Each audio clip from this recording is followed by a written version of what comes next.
10, 9, 8, 7, 6, 5, 4, 3, 2, 1, 0.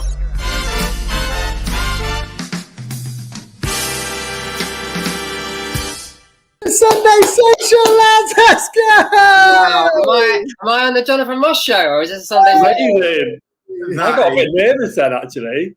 That is seriously slick. Can we confirm that we are on YouTube We and are, Facebook? Yeah, we we're are everywhere. on Facebook and YouTube right We're now. on Facebook. We're back, Woo! Hey! guys. Like YouTube, it's amazing to be on YouTube. Obviously, it's a wicked platform. We get so much love on Facebook, and there's been a lot of haters recently saying, "Why aren't you on Facebook?" And it's so good to be back, guys. So we found a way. Jay's pretty nifty at this stuff. So thank you, Jay. And Let's have a good look. Sunday. We're getting the comments straight off the bat. Just shooting up. There's loads of comments on Facebook already. We've got loads of people watching. Chris, Carol, we've got Jan, Jane, Lindsay, Sarah, Sharon, Rachel. Hello to everybody. Lovely to have you guys with us. Boys, we've got to say hello to a very special lady tonight. It's Lynn Crawshaw, everybody. Lynn, that should be me and you in that heart. Look at that loved up couple right there. Look at that. Our Valentine's picture. Love it. Absolutely love it. How we doing, boys? How you keeping? Can I just say something very cool's happening on my phone, right? Yeah. Sorry, everyone. Just to let you know, Jay's done some amazing technical things with the Sunday Social to simultaneously broadcast on Facebook and YouTube, and there's loads of obviously graphics and stuff like that. But I've turned my phone down. I've got us on Facebook there, and I've turned my phone down because I've turned my phone down. We've got subtitles. Oh, that is wow. From one extreme to the other. It's crazy. Just too slick. Look at this. Lads, wait, hang on a second. John's saying something. John Sykes, he said, Daz of joke is awful. If it's awful, I'm off. Nice one, Sykesy, lads. Nice one, straight in there. Look, straight in there. Charlotte Lamb says, I love the video. Awesome. Patricia Gardner says, hello, Mike from Bristol. Jay, who was the joke hater? What was his name? John Sykes. John Sykes, thank you and good night. You might as well leave now. Janet Turner says, hi, guys. Hello, lovely. Got Sarah Carlisle says, hey, boys. This is wonderful because what we're able to do, everybody, is if you're watching on YouTube, like Linda from Scarborough, we can say hello. So get your comments in and we can bring them up on screen as well. Like, for instance, Roxanne, who's on Facebook. Hello, Roxanne. Lots of love to you. Hey, Roxanne. Hey, Roxanne. This is very cool, Jay. This is very, very, very cool. The wife is going to kill me, boys, as I said, because I've been all day tinkering. But seems as I don't mind. I won't kill you. I don't mind. Seems as Sykes's brought it up. He did say about a joke of the week. Darren, have you got a joke of the week? I've got joke of the week until next Christmas. All right, should we hear it, everybody? Should we get Darren's joke of the week? When you say hear it, do you mean get it out of the way so we can crack on? You don't want to wait till the end because it's like the biggest part of the show. Let's do it now, Jay. Let's do it now. All right, let's do it now.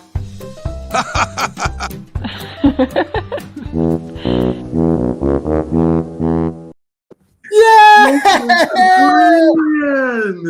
That is so good. That's not fair because that's funnier than the actual joke. Is that an actual picture of Darren, or did you doctor that? That was.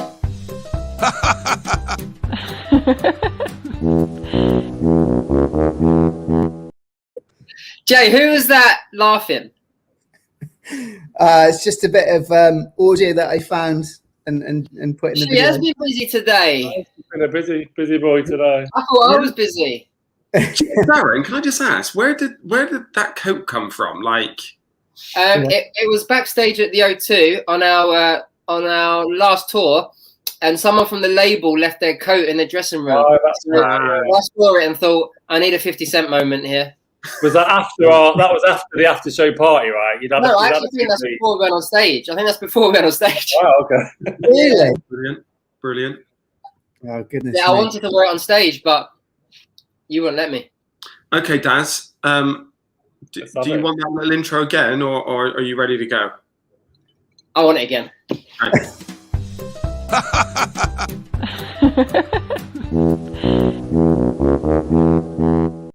At the end. That is so good. Okay, stop working. I'm going straight in. What do you call a rich elf? Don't know. Wealthy. Oh, Come on! Come on. I was going to say an An elf-made millionaire. Huh? An elf-made millionaire. But Oh, that was even better, Mark. right? Daz, like Mark. Mark. Oh my God, Mark's just completely killed you there, Daz. How do you talk to giants? Oh, How do you talk to giants, Mike? We thought not How do again. you talk to giants? How do you talk? Is this another joke of the week? How do you talk to giants? Don't know. Use big words. Oh, That's good one, isn't it? You like that one, don't you? oh no, Darren! Look. I just want the grain to swallow me up. Oh. Oh, James had it funny, look. What do you call a boomerang that won't come back? don't use them all, Darren. You're not going to have any jokes left. A stick. Oh, Jay likes that one. Jay likes that one. Okay, I think we've got I'm Kirsty. getting props for my quib. I don't think that was funny at all. Your one. Mike did. Mike thought it was funny. I thought it was good. Are you talking about me or somebody else? No, you. Oh, Anne Marie, I like the intro better than the joke. That's harsh, Anne Marie. Oh, Anne Marie, sorry you got to go now. Jay, get rid of her. I feel like we've given Jay too much power now. He can get rid of people. He can show us all up. Especially now that he's drinking his non-alcoholic lager. God. Jay, what are you drinking? I am actually drinking a shandy tonight. So cheers, everybody. Cheers. What you got? Got a gin and tonic. I'm on the water today. I'm on the water today. I'm trying to be a bit healthier, guys. Yeah, I had quite a few glasses of wine last night. Woke up a bit of a foggy head this morning. Yeah. Are you getting on, Darren? You've been busy boy today. Yeah, I'm kind of packing up my flat, so trying to get it looking nice before I move out. So it's amazing how much rubbish you accumulate over the space of a few years. Like the man drawer, like cleaning out the man drawer. Have you seen Michael McIntyre's segment on his show about the man drawer? No. Like the most ridiculous, pointless things in there, where your other half's like, "Why you got that?" You're like, "Put that back in the man drawer. That belongs in the man drawer." And it's like absolutely no use. Like one chopstick or one drumstick or something. It's like that belongs in the man drawer. I was going through the man drawer, and it's like I can't throw that away. I can't throw that away. But yeah, I've been just getting rid of loads and loads of clothes. But the problem I've got is no charity shops are open at the minute, so I need to store them somewhere for a few weeks. But yeah, I'll get there tomorrow. My flat's having a photo shoot. Very excited about that. And then it'll go on the market. So yeah, exciting times. Can you not touch anything in my room, please, Daz? I've got an agreement with whoever lives here next that I said there will be a strange little man coming by to stay sometimes, and they said that's fine.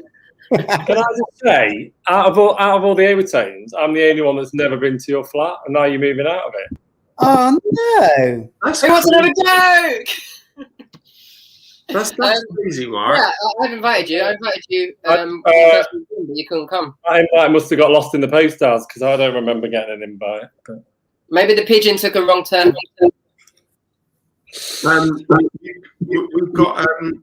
We've got Karim saying hello from Mexico.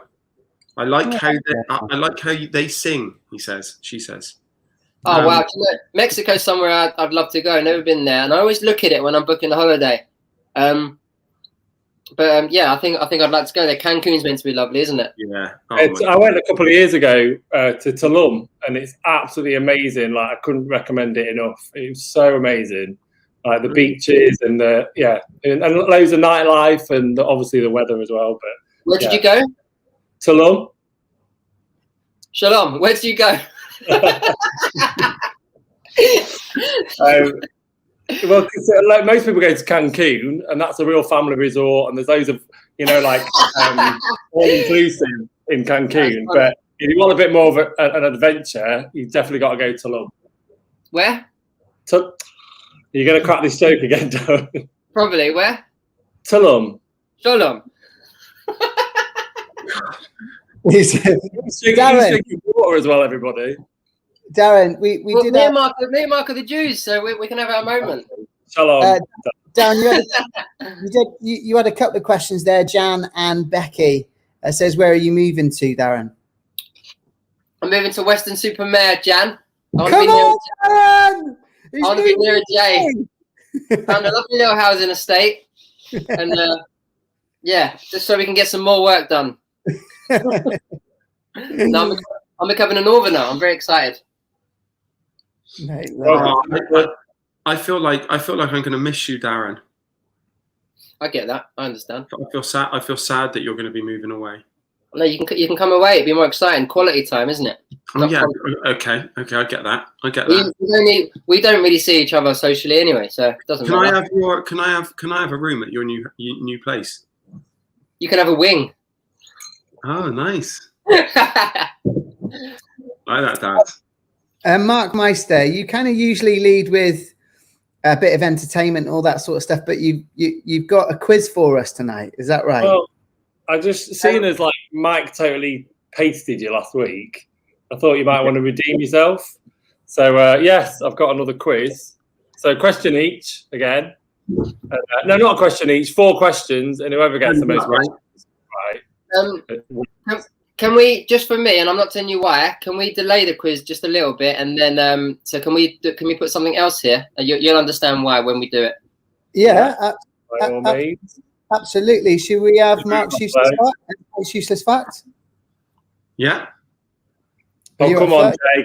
Come through with a little intro now. Lads, I'm not going to let you down, but the thing is, it's like... Mike's useless fact.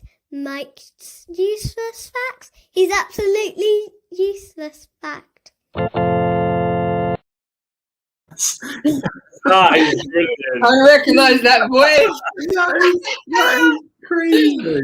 Oh, little Nova with a little voice over there. Right, what was that picture again? So we did at Christmas.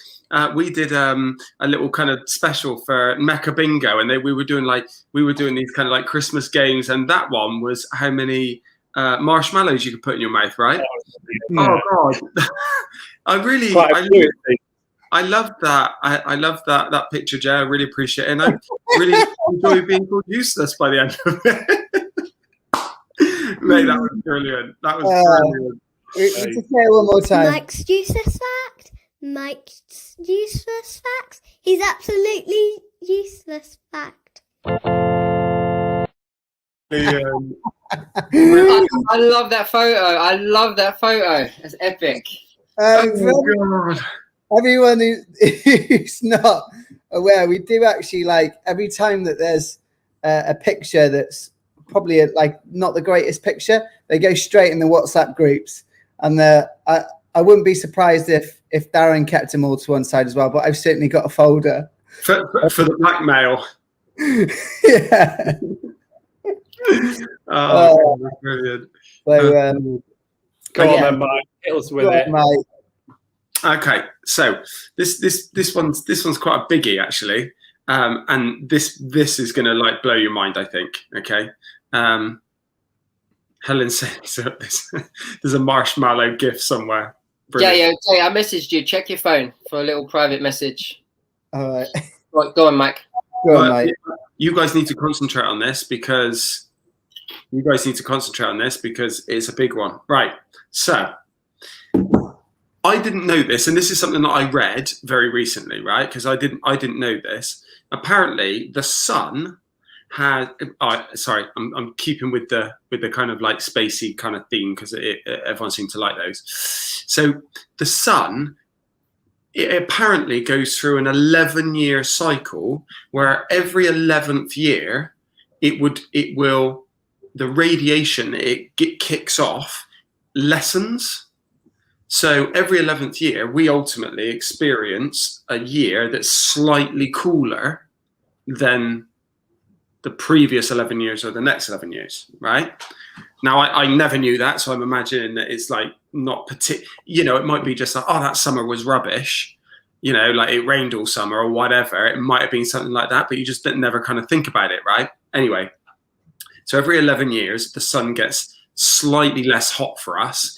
And as a result of that year is slightly cooler, right? But then there's a strange. There's more. There's more. Yeah, there's more, right? Then there's this really strange. Eh? Sorry, go on. I'm ruining your flow. Go on. There's this really strange phenomenon with the sun, where the amount of radiation coming off it, right, in the next 11 years. No, is it? Yeah, it might be the next 11-year cycle, right? Is even less than it usually is in an 11-year cycle, right?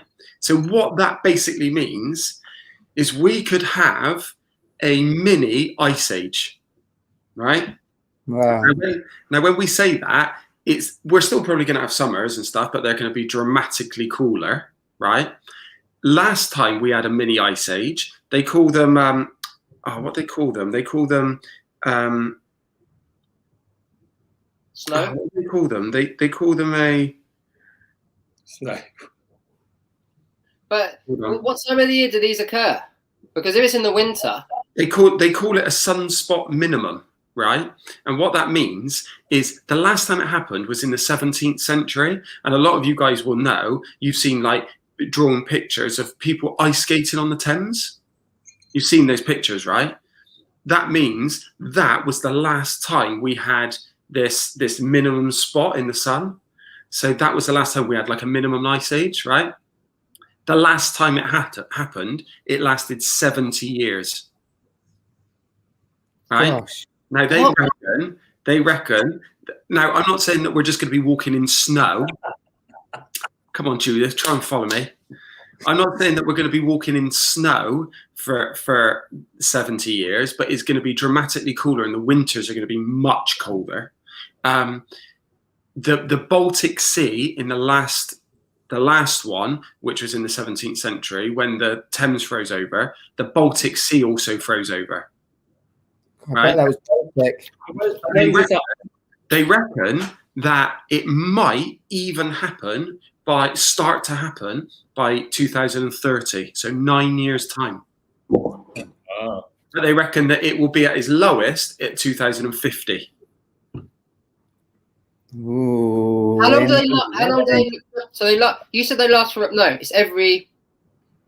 What do you say about the 11 years bit? So the reason why I said about the 11-year thing is because this time, I've got it written down somewhere. Oh, it's amazing, but it's really. It's called a grand minimum, right? With I don't know why they call it a grand minimum. And this time, what are we talking about here? thanks, Sue. Sue. Keep it clean, Sue. Are you enjoying it, though, Sue? So you're enjoying it. So, do you understand what I'm just saying? It's like mental, right?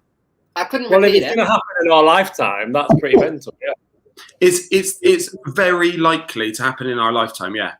Yeah, but I appreciate it. the Thames iced over like last week.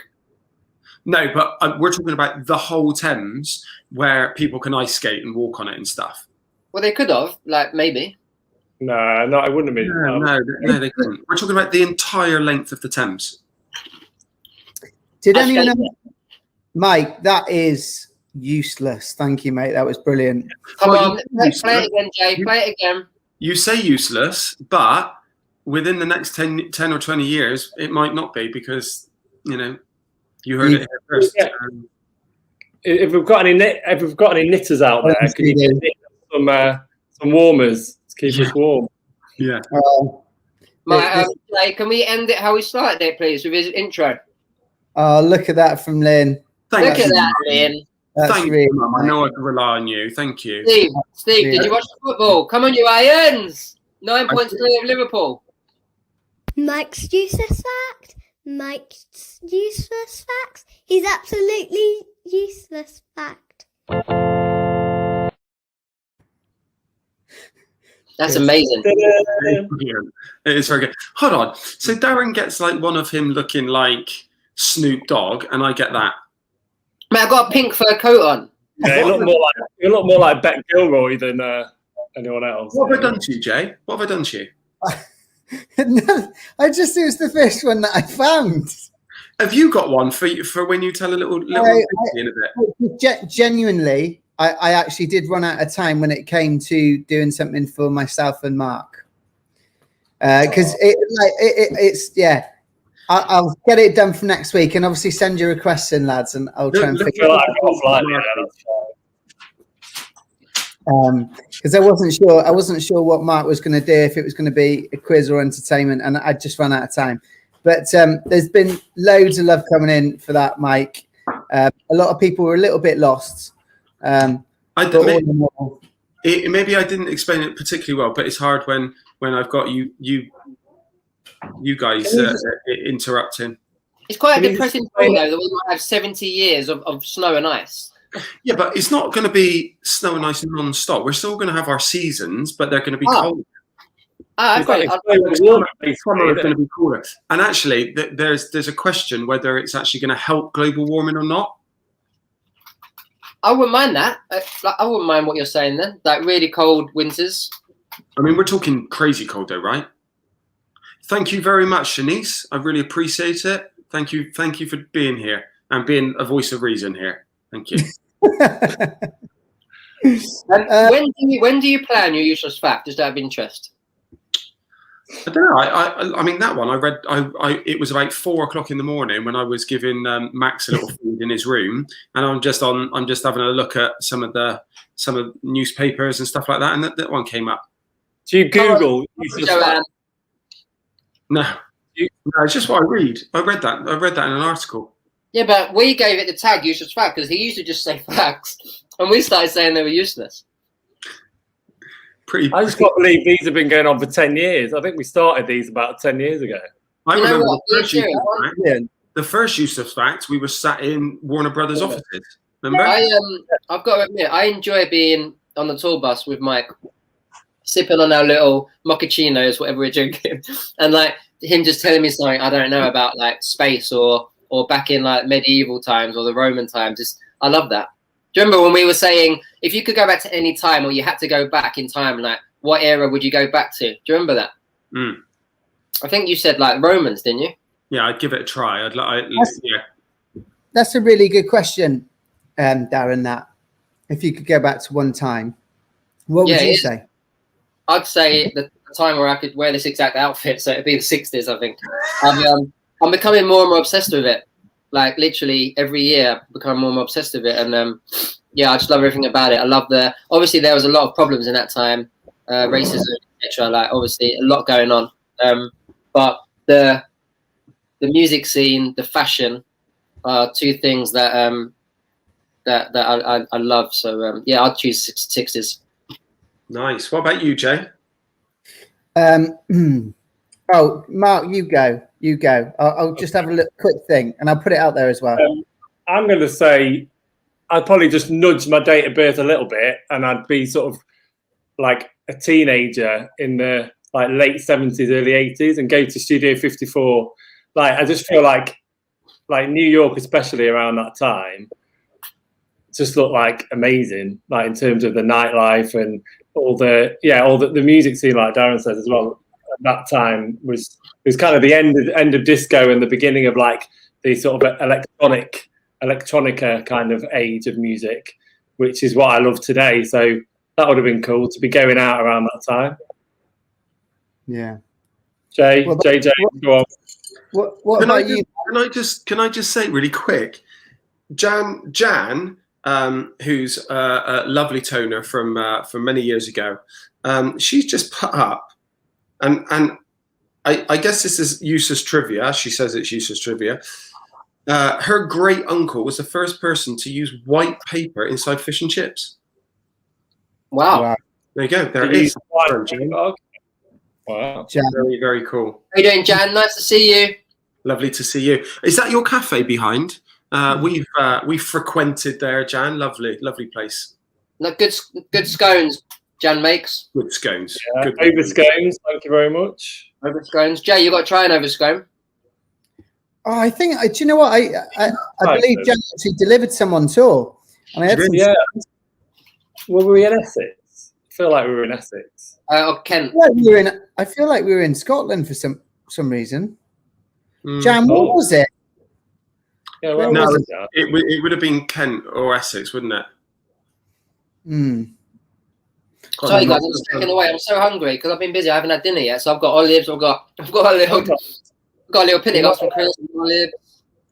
I've not had dinner yet. Mike, just what was your answer? Was it the prehistoric time? Is that what you actually said, or like in a cave? No. I'd love to go back to Roman times. Love to. Be quite brutal. I don't know. Like I sort of feel quite similar to Darren, really, like the 50s and 60s, but just purely because of the fashion. But again, I think I'd be put off by the actual culture of everything, because I think we've progressed and we've evolved so much, even though we've got so much more to do. And I think, although I'd really, really love the style and the fashion and the music, like live music there was so big. Like, you know, it was just incredible. Do you know what I mean? But yeah. I think we're just talking about the positives when we're answering this question, because I'm sure Mike wouldn't really love to be in the Roman times about what used to go on and stuff. Oh yeah, like, you know, you'd probably be like murdered if you walked down the wrong street, like on a nightly basis. But you know, it's just to experience it. It's to experience. Is there anyone else we can ask this question to, Jay? Yeah, I think there probably is actually. Darren, who have you got in mind? I don't know. It'd be cool to maybe Ricky Ricardi. Hey, this is our drummer, our musical director. He does so much for us on tour, more than you know. Ladies and gentlemen, Ricky Ricardi. Oh my god! Hey. I didn't realise you were coming on, mate. I didn't tell anyone. I didn't even know I was coming on until about 8:10. You're very slick, Ricky. How you doing, mate? You missed Mike's hour-and-a-half long useless fact. Would you like to hear it again? Love to. All the details. Ricky, I love your hair, mate. That's obviously lockdown hair, but mate, you are rocking it. I know I'm going it's long. It needs a little cut on the sides, but the length is all right, I think. It just needs Yeah. I kind of put it back, but sometimes in the morning it goes like curtains, like Peter Andre. Video. Just to fill everyone in, I tried to get Ricky on here a few weeks ago, but he was actually really ill with COVID. So you and your brother Louis had it, didn't you? Yes, we did. Absolutely, yeah. Not fun, but definitely out the other side, which is good. Amazing. So, yeah, which is good. So that's good. We've been, trying to keep active and, doing as much as we can to keep fit and whatnot. So, yeah, it's taken a while, but I feel like I weighed myself for the first time a couple of days ago and I was back to the normal weight because everyone kept saying, "Oh, you look gaunt." I was like, "Oh, thanks." Oh, wow. It was nice when someone says that to you, isn't it? Yeah. Brilliant. You've lost weight. So it was good. So it's back. Ricky, do you feel like back to normal now? Do you still feel a little bit? 100%. Yeah, 100% back to normal. Absolutely. Oh, wow. Yeah, absolutely back to normal. I feel like my honest opinion is I feel like I'm one of the lucky ones, is that I have no side effects. And, I remember I was actually supposed to go to the dentist and I had the night before, and my dentist is still in London because for those of you, I moved out of London, so I'm 2 hours away from there. But I kept my dentist, who is a great dentist. It's good news. I'll put it in the chat tomorrow, and then maybe cells. But yeah, he was. But that night I felt horrendous, and I didn't go. But for about 3 or 4 days, I didn't think I had COVID, and then I suddenly lost my sense of taste while I was eating a bag of salt and vinegar crisps. Me and my little boy sat there, and we eating salt and vinegar crisps, and he goes, "These taste awful. They burn in your throat." I was like, "Yeah, really bad. It's awful." And then that was it. Then I went to the test, and then a couple of weeks out for the count. Worst thing I've ever had. I don't often get ill. I think I've been ill once on an Overtones tour. I remember. I think Ready. Do you remember? We all went down with something awful, didn't we? Yeah, it was really nasty. And and that's about. I can't remember the last time I was ill other than that. And but yeah, it's nasty. And but you kind of I feel lucky to have been able to get out the other side and not have any scars or anything like that so far. So yeah. I had it as well, and how weird is it losing your sense of taste and smell? Like, it's the strangest thing. Mark, it was so depressing because I love to cook. It's one of my favourite things in the world. I love wine. I love all sorts of food, and I got to the stage where I thought I'm never going to be able to enjoy this again. I didn't touch the knives, didn't touch the pans for I was like, I don't want to know. And I bought Huel, that liquid food drink. Oh, right. Yeah. The only way I was going to be able to keep weight on was to drink this liquid food drink, because I was like, and at least if it tasted all right, I took a chance on it. It actually is really quite nice. And but yeah, I just took it, and just I was like, at least I could eat something, because I couldn't eat a thing. It was awful. It tastes like road carrion, which we see regularly on a Wednesday down here in Dorset. Yeah. Ricky Meister, of course, it's nearly coming up a year now with all of this, but how have you been keeping, mate, other than battling off and fighting COVID? I'm a full-time teacher, Jay. Amen to that. And don't you know? Yeah, so I'm a full-time teacher. No, so no, it's been great, man. I mean, I've it's been incredibly hard for.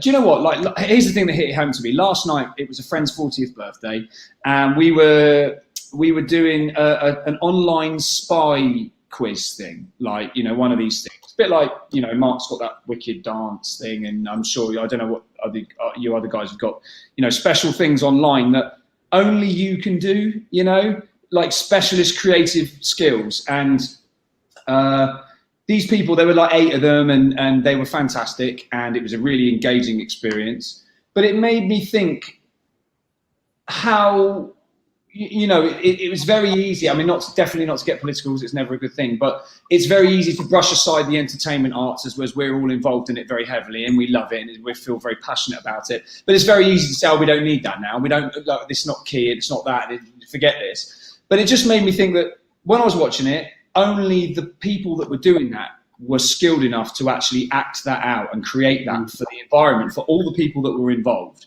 And then not only that, it then made me think, well, you know what? All the way through lockdown, I've been watching Netflix, I've been watching Amazon, been listening to music. And where's all that been created? It's all been created by the wonderful, talented people of our creative industries. And I just personally would like to have seen a little bit more support, compared to, there's definitely other nations that have maybe supported the creative industries a little bit more. And I certainly think it's great that the fans obviously support the bands that they love, and the movies that they want to watch, and the platforms that they want to view through. But yeah, I that's what I feel. Rick, just to kind of jump in on what you're saying there as well. Like, it is really important. We're currently advertising our tour, and which is going to be in November and December this year, and everything else. And the fans are so important to us that we really genuinely hope and we're longing for our fans to feel comfortable and confident enough to come to our shows, and hopefully by November, that the vaccines will be all rolled out, it'll be all good, and everyone will be much more confident and to get back out there, and because it's everything to us, it's our jobs and our livelihoods, and also it's what we love to do. There's one thing going, okay, I can't physically work and earn money to pay our bills and put food on the table and everything else, is another thing to say, and you're also not able to do the thing you absolutely love most. It's tough. It's tough. It's hard. It's hard. I can't. I'm actually getting to the stage where, have you seen that movie Soul? Yeah. I haven't. The moment, okay, there's a little moment where the guy's on a piano. Those who've seen it will know what I'm talking about. He puts his hand in his pocket, and then it's that moment of capturing what is in the ether, and it's a magical experience that happens in music. And obviously it would happen in many other things. I'm sure they call it in the zone. It's without giving anything away, but it's being in the zone. And there's this. It's unexplainable, and you boys know, I know how it feels to do this in music, and it's like unlike anything else you've ever felt before. And watching that on the movie, I can't watch music at the moment without crying. I can't watch big concerts, and I can't watch. This morning I was listening to the Foo Fighters, and I was thinking, oh my God, how lucky we were to grow up in the '90s with Kurt Cobain and like all our bands were heroes. They were heroes. I mean, we knew the guitar players, we knew the singers, we knew these are all heroes, man. And it just made me I just get so nostalgic about it that I find at the minute with this being all shut down so hard, I feel like it eats away because I like you say, Mike, I feel so strongly about it. But today, for the first time ever, and I don't know why, I feel confident about music again. I feel that it's around the corner. I don't know. But I'm I think people want it.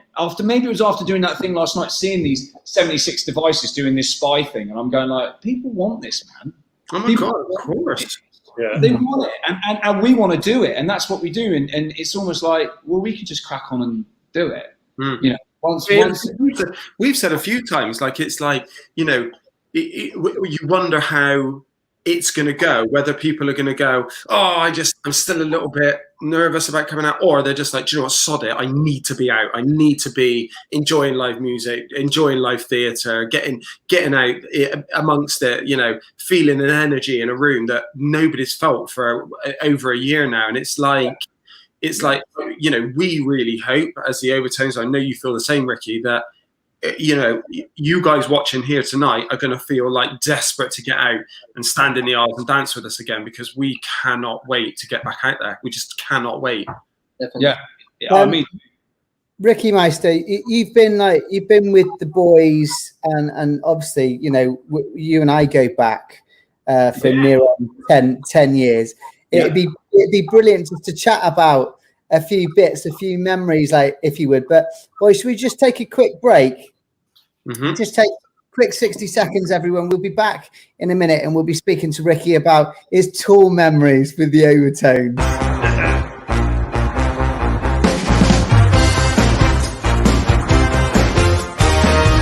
Celebrate good times. Come on!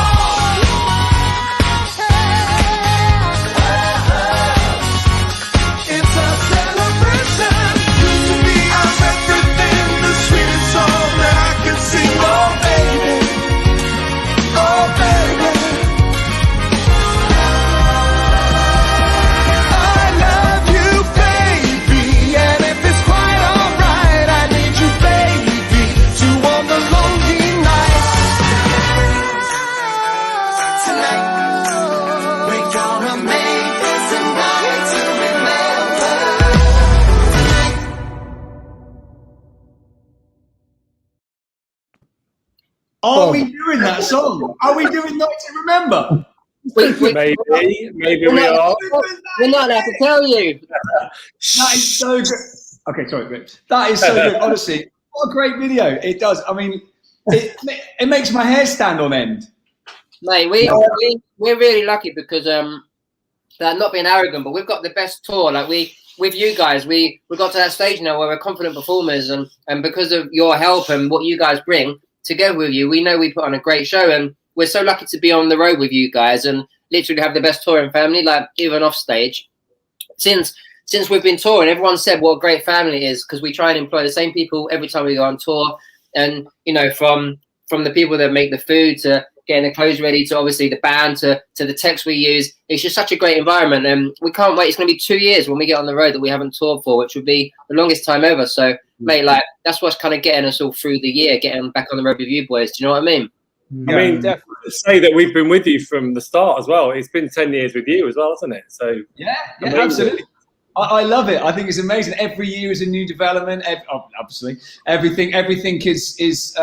We always have fun, and it's never really been any different. I mean, I remember the first tour. First show you ever did, Ricky, with you? First show was Dancing on Ice. Yeah. That's what we did. And then our first performance gig, like our first concert with you. What was the first one? It was in Scotland, and we drove in a splitter van. Glasgow, Edinburgh. Edinburgh. Yeah, Edinburgh, and it was me, Cristiano, who you've probably all met. Best looking man on the planet. Doesn't speak Italian as good as me, and definitely doesn't cook as good as me. We've got Mark Clements, who's still doing sound for you guys, the old Meister. Louis playing guitar still. We had a bass player named Dean Mark. Yeah. And then we were in this place, and we had to load all the gear up the flight of stairs. I remember that. And then it got even better the next time, because we had to.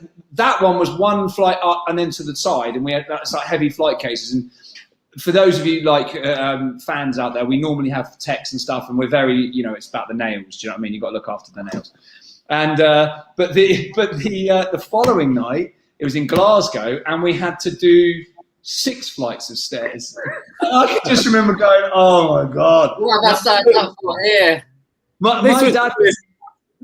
This was the first tour, then, right? It was the first tour. That's it. In a split van, we stayed in travel lodges, and my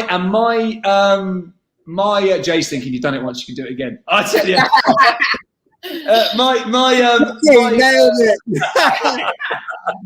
My dad, right? He was a musician, and he still is now. And I remember that always. So I would always take the gear out, and he'd always tell me, you are what you are. Don't never get ahead of your station. Work hard. Don't. It's like help out, be the guy to be at the front lifting. Yes, that's it. So me and Louis, there we are, lifting up flicking flight cases up 6 flights of stairs, and Dean's there going like, "No way, man." And I'm like, it's just hilarious. I'm going like, oh man. But mate, how lovely is it to think of like them shows, and then think of the journey to like a packed symphony hall in Birmingham? Like, it's lovely, isn't it? But that was quick, if you remember. The journey there was pretty quick. Like, that first tour was the smaller one. Well, it's about an hour and a half away, Birmingham, isn't it? Hang on a minute. The first show was actually in the Brixton place.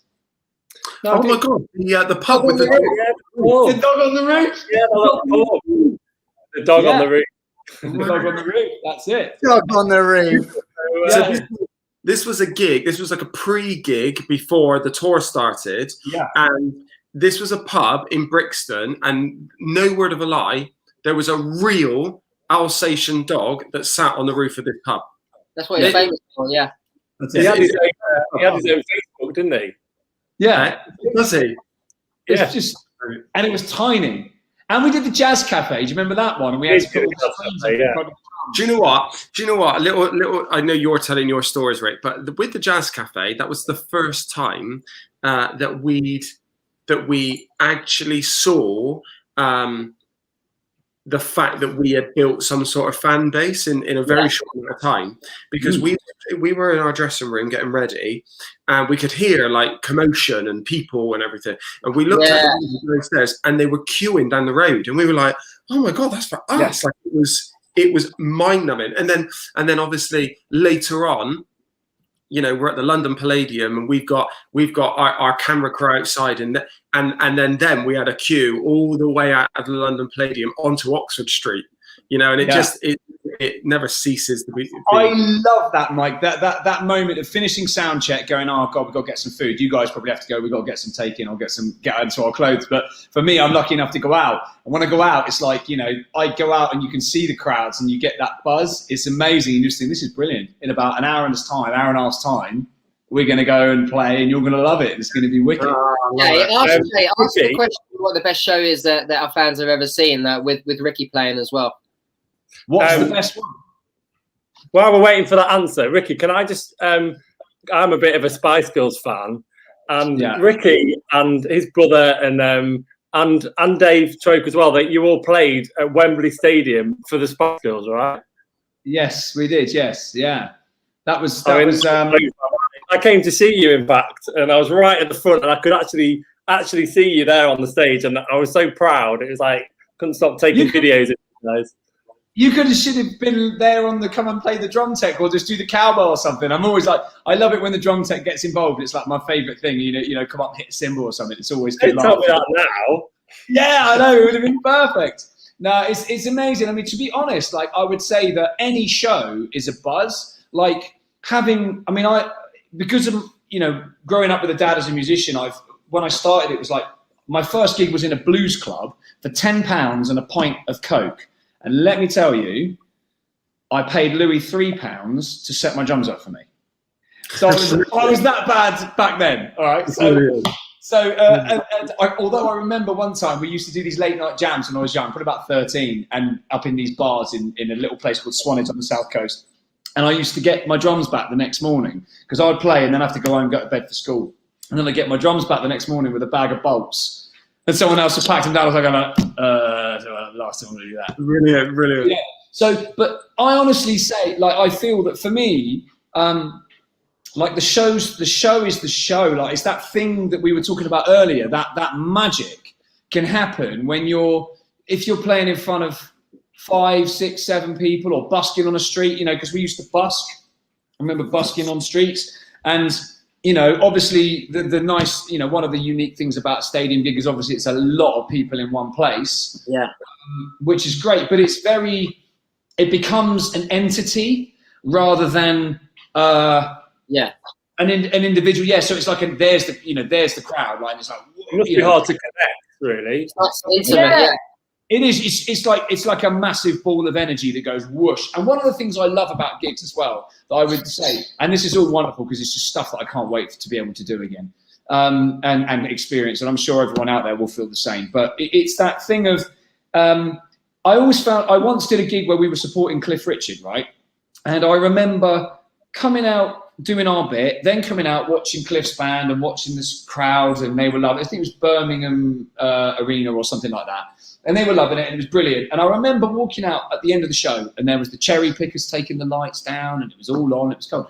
And the weirdest thing was, when you think about the stages of energy that happen in a venue, at the time, it's like the load-in, you know, the crew at 8 in the morning. All right, we'll get it done, it's good. You get to 1 o'clock, you know, I'm still not ready, there's a problem here. You know, the tents. Then the band turn up. Are we ready for them? We're ready. Oh, God, that's good. Great. They're coming on. What's on? Oh, they're late. Brilliant. Then the band come on, right? That's not the Overtones. They're always on time. The band are normally late. It's not the Overtones that are late, right? So then it's that. And then you get the apprehension before the show and the energy, the crowd building the energy. Then you get the show. Then it's like obviously immense, amazing. And in any kind of venue, whether it's those, I never forget Newcastle with you guys, one of my favourite shows. And we did... it was one where we did the song of the 3 in a row straight off the bat, and it was one for we did Uptown Funk and it was an opener. It was an opener that we did, and it was an album I played on. It was on the Soul album. Oh, we can get ready, wouldn't it? Get ready into something.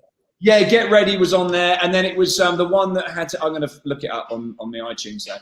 But and then basically, but the energy coming from the room was immense. And then I think back to that Cliff Richard gig where you're watching the cherry pickers, and it's that beautiful moment of like, well, there's the stage with no one on it, and there's like, but there's a residue left.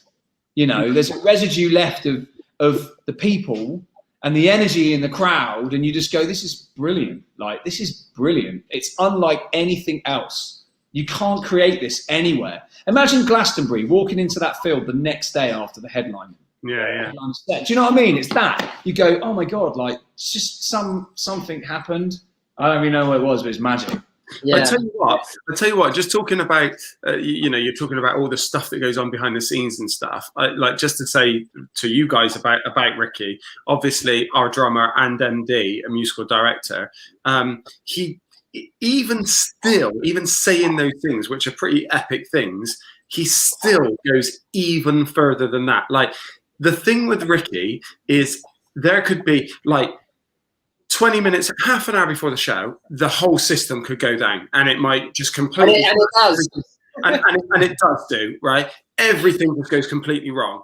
And You've got you, and it's rare, and it actually is pretty rare that we even find out about it, because obviously Ricky's priority is making sure that we're chilled and that the job gets done, right? So sometimes you'll go backstage and he'll be there with a text, and he'll be on his laptop, and he'll be fiddling with wires and doing all this, and he's like, and he's like the coolest guy you could possibly want to work with in any kind of stressful situation. Like, he just gets it done. I know, like the place could be on fire, and I know that Ricky would go, leave it to me, boys. Give it half an hour. We'll be ready for the show. He's absolutely brilliant, and we genuinely feel very lucky to have you as part of our team, mate. That's very kind, Mike. Brilliant. So invoice to Ricky Ricardi, and then Mike just said that beautiful message, and then you got his name wrong. I know, I nearly called him Mars. I don't understand. What I don't understand with that is people have. It's literally the last 6 months people have started calling me Mark. I don't even get it. I don't. He called you Mars. He called you his son's name. So Mars. I thought Mars was the only one that's nice to me. Mate. So that means you ultimately you love me, basically. Like a child. I think that Ricky knows that, like, even if he is stressing, he can't let us see that he's stressed, because he knows what we're like, and he knows what performers are like. So I think it's really important that you are like our security blanket, and I think you are. So, like, if we see that you're worried, then we know that, like, it's going wrong. You know what I mean? It's like little things, though, isn't it? It's like the little things as well, Ricky. And you must be like super intuitive about all of that, because there'll be some times where we've been on stage or whatever else, or just about before we're about to go on stage. And sometimes as performers, lads, I know you'll all agree with me, sometimes you feel you pick up certain insecurities before you go on, and you've got to go on, and it'll end up being okay. But sometimes you go on stage and you don't feel as confident as you want to feel. But then you'll see Ricky in the hallway just ahead of the big huggle, and like he'll just give you a little wink and a little. And then you'll be like, nah, it's good. We're good. Your ears going like, come on, lads, we can do this. Yeah. I like doing the accents. You've got to be really careful, because sometimes you never know what to, because some people are very, they love that and it's fun. And other times people are in the zone and they don't want to be taken out of it. So it's a real balance, like how you can. You know that we love a little bit, especially absolutely. We get away with it. When you're saying nice things. We're like, yeah, thanks, Rick. But we ask Cristiano to say stuff, don't we? And he's like, guys, I'm busy. I'm doing your ears and what you hear. Like, tell us how much you love it after each song. Guys, that was amazing. Yeah, you're brilliant. What we also get as well, and Ricky, like obviously during shows, sometimes things go wrong as well. That systems crash, everything else, and we won't get too technical because I don't know how to. But ultimately, we've got two systems that run simultaneously. So if one crashes, then the whole show doesn't completely fail, right? But it still takes a little bit of work to figure that out if that happens. And sometimes, every now and then, we'll finish a song, and you'll hear Ricky go, keep chatting, lads. He's like frantically on the laptop behind the drum kit as we're going, so how was everyone? Helen put hashtag be more Ricky, which we all think is like proper apt. We're obviously banging on about your time with the Overtones like over the last 10 years, but you're also incredibly achieved with loads of other groups. You went on the Spice Girls tour, and I'm sure lots of people would love to hear about that experience. So what was that like?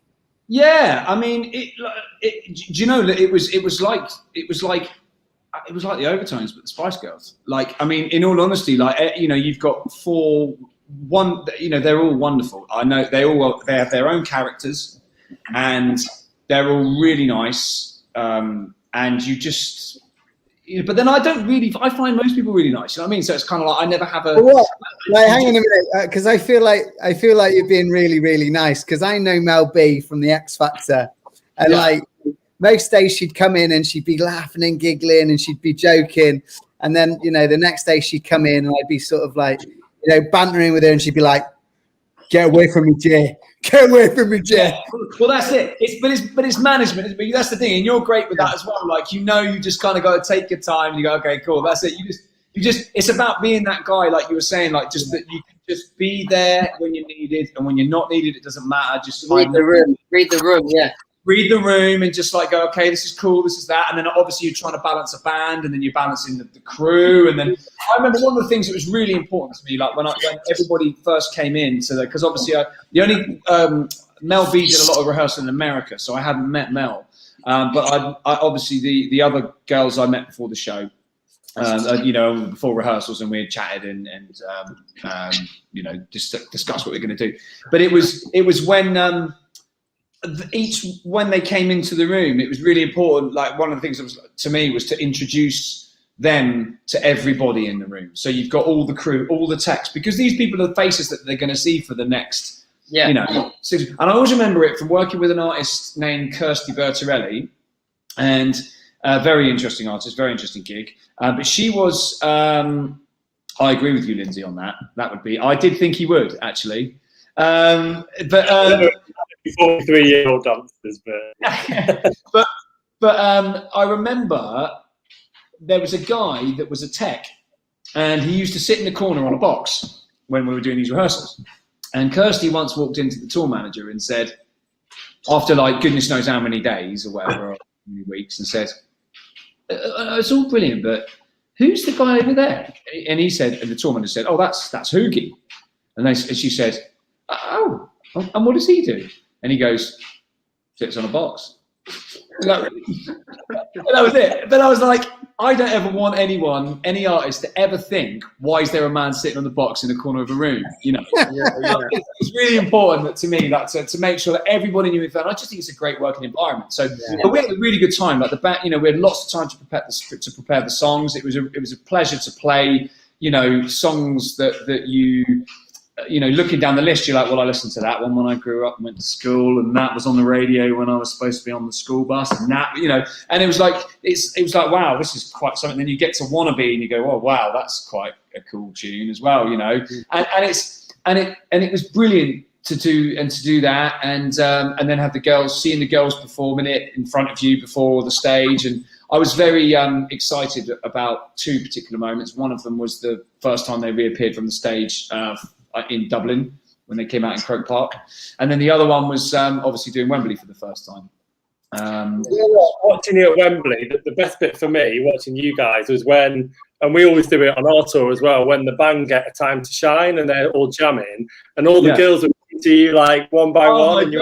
And Mark, so cool. You know how many dramas that? I mean, there's many stories, but that caused so many dramas, that little bit in the show. Really? But that was magic. You had this wonderfully choreographed show that was to the nth degree of brilliance. I mean, everybody on that tour was amazing. The graphics were insane. The guy that put the whole thing together was a genius, to be honest. He sort of captured everything that was about the Spice Girls and turned it into something that would work in 2019, which was fantastic. And all of the pieces were amazing.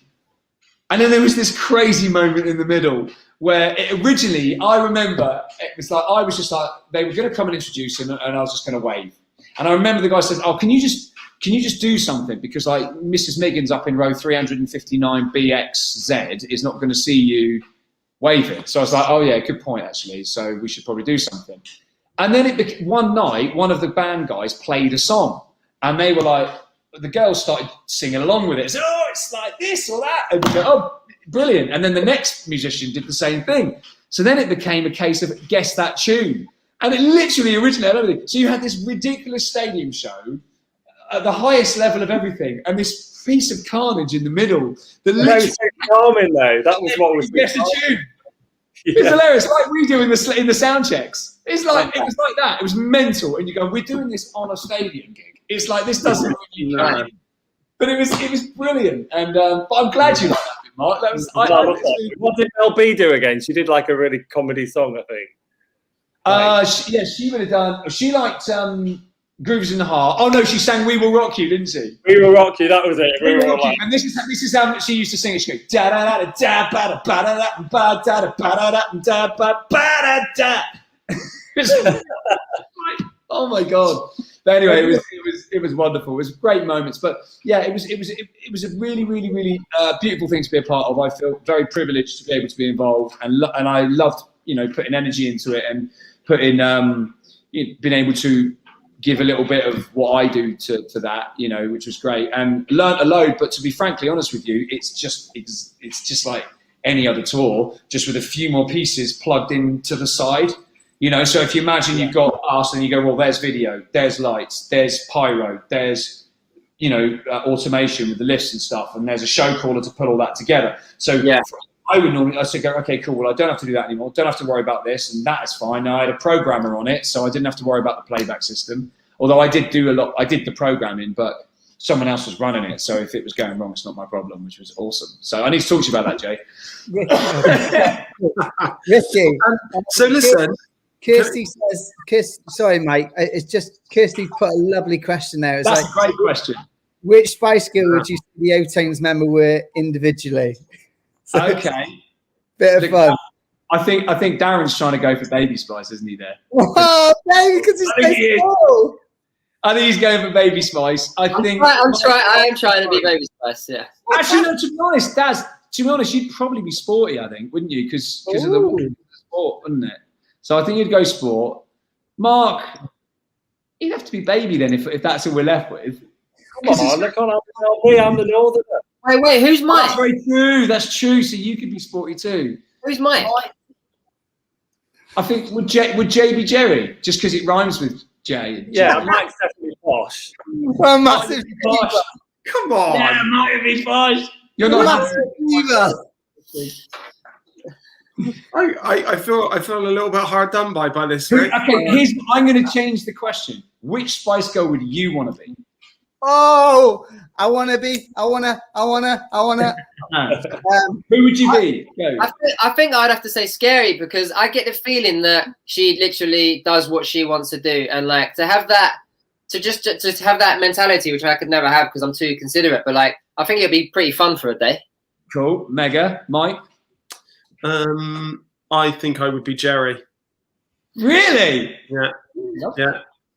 Love bit bossy. Bit bossy. Kate New says, which one's Old Spice? I'd be posh, only because I'd be married to David Beckham then, wouldn't I? So. Who would you be? Jay'd be the manager. I'd be Baby, because I love Emma Bunton. I think she is mega. Like, she seems so lovely. I reckon she's proper mint with everybody. So listen, to move things along a little bit, we've got a quiz. Mark's got a quiz for us in a second. Rick, do you want to hang around for it and play with us? Why not? Yeah. Do you want to lose to me? Yes. Yeah, Mike won last week. What's the losing prize, or the other way round? Was it? No, Mike always win. Mike always wins the quiz, and if you I was going to try and lie, so he's got to do a forfeit, but I'll probably come last, so I'll shut up. Yeah, exactly. Okay, just to explain how it works. I can give you, now there's 5 of us, I'll give you 5 questions, and obviously whoever gets the most right wins, which last week was Mike. We kind of let him win because it was his birthday. But yeah. Can I just say, Rick, it's first to hand up, and then Mark will say who got out their hand first. All right. Okay. So let's start. Mark's always been my favourite Overtone. Go on. Oh, it's true. So question number 1. The forfeit is going to watch West Ham. Yay! Here we go. Question number 1. Hands up. You know the answer. What animal has 3 hearts? Mike. Oh, come on, you don't know. I was going to say a whale, but that's probably not right, is it? You're in the right territory, Ricky. Is it an octopus? It is an octopus. Ricardi. Wow. 1 point for you, sir. Mark, your Wi-Fi's cutting in and out, so it's quite hard to understand you. Well, Ricky got that one right. That was mega, Ricky. That was good. I kept that back because I didn't. I'll let you go first, Mike. Question number 2. Here we go. How long is an Olympic-sized swimming pool? Michael Crawshaw. 50 meters. Correct. So we're level pegging Mike and Ricky. Question number 3. How many counties are there in England? I can't remember if it's in the 70s or 30s. I think it's like 36. I don't think it's a lot lower than that, Rick. Eh? It's a lot lower than that. I'd say about 25. 56, aren't they? 56. 25. Wins. Mike says 56. Jay. I think it's a lot lower than that. I think it's actually about 25. I think around the 30s. Around the 30s. Darren, what do you reckon? 40. Oh, okay. And how many what did you say, Mike? 56. Darren, it's 48. I think Darren gets that one. Oh, go on, What, Darren. England? 48, yeah. man. 48 counties. Is that in the UK or England? Jay's not sure about this. I actually looked that up the other day because I was curious, and I remember reading it going, "Oh wow, yeah." I thought it was There you a go. lot. Well, memory's not working, so Are you saying that Hold on Chris a minute, Masters?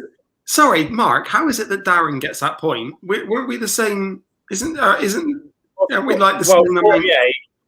Oh, that's 2 actually. You're right. You said We 56. can't go back now. He called it. chalk it Rick, up. I love it that you were that bored, Ricky. You were like, how many counties? Let me ask Siri how many counties in the UK. Yeah, I did exactly. That was interesting. Okay, before the wheels totally fall off this quiz. Question number 4. What year did Netflix launch? Oh wow. Mike. I'm going to say 2013. I'm going to say 2015. That's what I was going to say. 2015. Jay.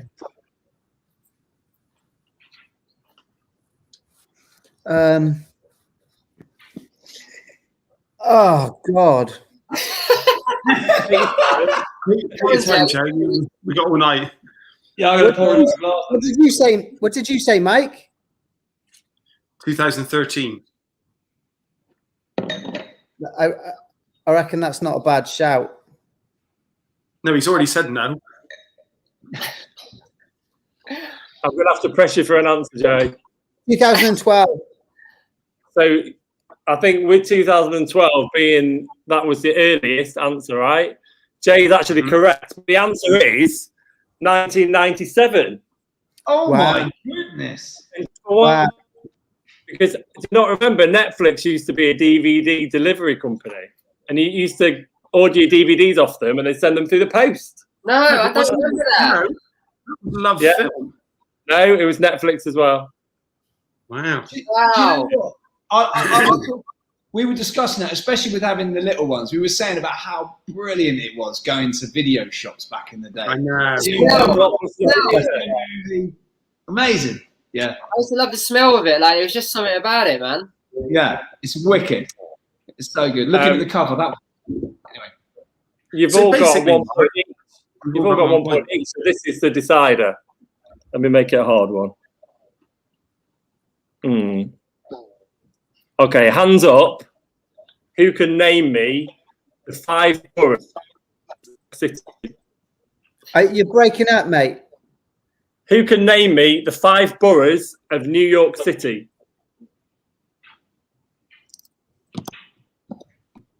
No, don't get that. Should we try that again? No, we're thinking. We got it. Sorry. Do another one. Hands up if you can name me the 5 boroughs of New York City. Mike's confidently put his hand up there. Off you go. Not confident at all. So I'm going to say Brooklyn, Yeah. Correct. Queens, Correct. the Bronx. Correct. Oh wow! He's killed it here. Um, One really obvious one. Think of There's section one Z. really obvious one. Manhattan. Yeah, you need one more, which is quite a bit more tricky. You can do it. No, there's a ferry that leaves from there. Oh, come on. That's not Island. Staten Island. Yeah, Mike! Come on. Yeah. Right, I would have said New Jersey. Yeah. Oh.